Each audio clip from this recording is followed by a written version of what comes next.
اور اس کا تسلسل بھی ثابت کر دیا گیا ہے، مثلاً سورہ یوسف وغیرہ۔ نمبر 3، گزشتہ اقوام و اشخاص کے قصے۔ مکی صورتوں میں گزشتہ اقوام کے واقعات اور بعض اشخاص کے قصے عبرت اور نصیحت کی غرض سے بیان کیے گئے ہیں، مثلاً قوم عاد، قوم سمود وغیرہ، جن کی تاریخ سے اہل مکہ خوب اچھی طرح واقف تھے۔ نمبر 4، باطل عقائد کی تردید۔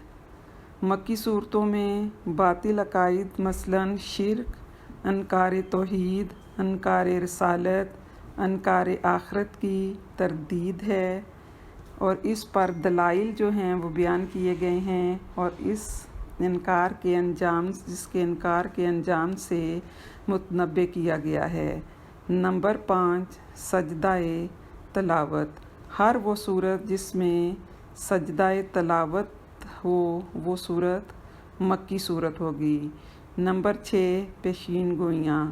مکی صورتوں میں بعض پیشین گوئیاں مثلاً روم کی فتح وغیرہ کی پیشین گوئی کی گئی ہے۔ نمبر 7، ہر وہ لفظ کلا، جس صورت میں یہ لفظ آتا ہے کلا، جس کے معنی ہرگز نہیں کے ہیں، وہ مکی صورت ہے۔ نمبر 8، یا ایھا الناس کے الفاظ سے خطاب۔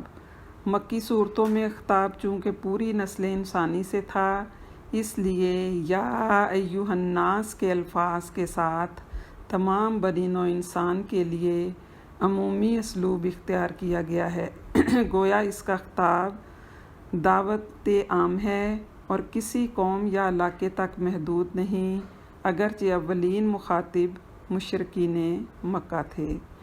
نمبر 9، اعجاز و اختصار۔ مکی صورتوں میں اعجاز و اختصار اور ادبی رنگ نمایاں ہے۔ مکی صورتیں چھوٹی چھوٹی ہیں اور ان کی آیات بھی مختصر ہیں۔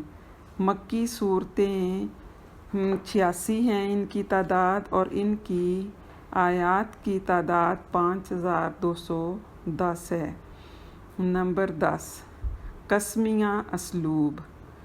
اسلوب قسم کا استعمال بطور شہادت و دلیل مکی صورتوں کے خواص میں سے ہے، یعنی مکی صورتوں میں قسمیں کھائی گئی ہیں۔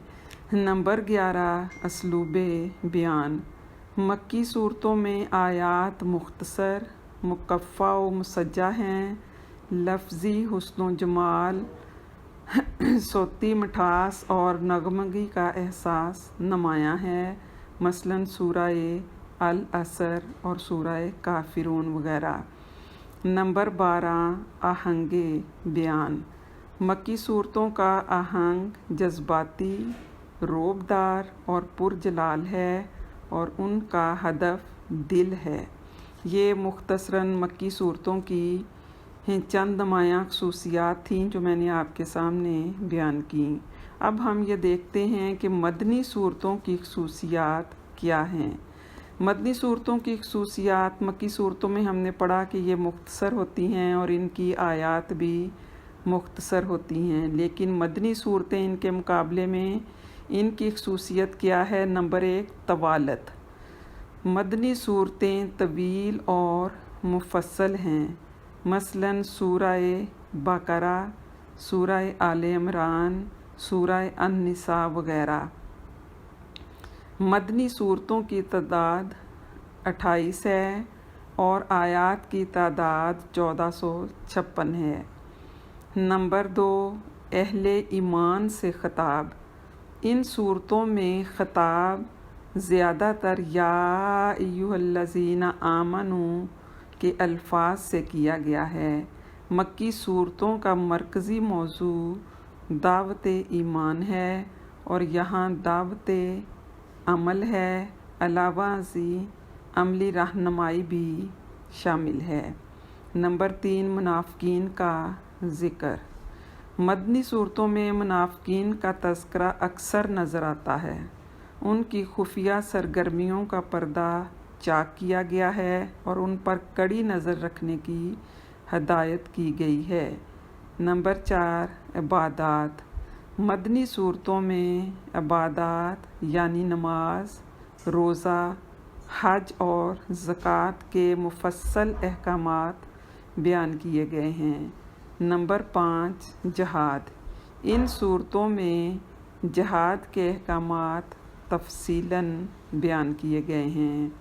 نمبر 6 معاشرتی قوانین۔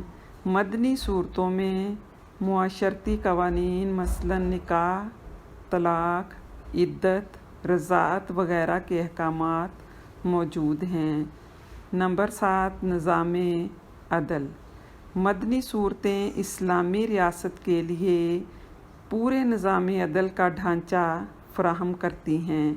ہجرت مدینہ کے بعد رسول پاک صلی اللہ علیہ وآلہ وسلم نے دنیا کی سب سے پہلی فلاحی مملکت کی بنیاد رکھی تھی، اس لیے ان صورتوں میں اللہ تعالیٰ نے ریاست کے بارے میں احکام جو ہیں وہ تفصیلاً بیان فرمائے ہیں۔ نمبر 8 سادہ اسلوب۔ مدنی صورتوں کا اسلوب سادہ اور عام فہم ہے۔ نمبر 9 سیاسی نظام۔ مدنی صورتوں میں اسلامی ریاست کے لیے پورے سیاسی نظام کا اصولی ڈھانچہ دیا گیا ہے۔ نمبر 10 تذکرہ اہل کتاب۔ ان صورتوں میں اہل کتاب یہود و نصارہ کے باطل عقائد کی تردید کی گئی ہے۔ تو یہ مکی اور مدنی صورتوں کی چند اہم خصوصیات تھیں جو آج ہم نے پڑھی ہیں، اور انشاءاللہ تعالیٰ امید ہے کہ آپ کو آج کا لیکچر جو ہے وہ سمجھ آ گیا ہوگا۔ وما علینا الا البلاغ۔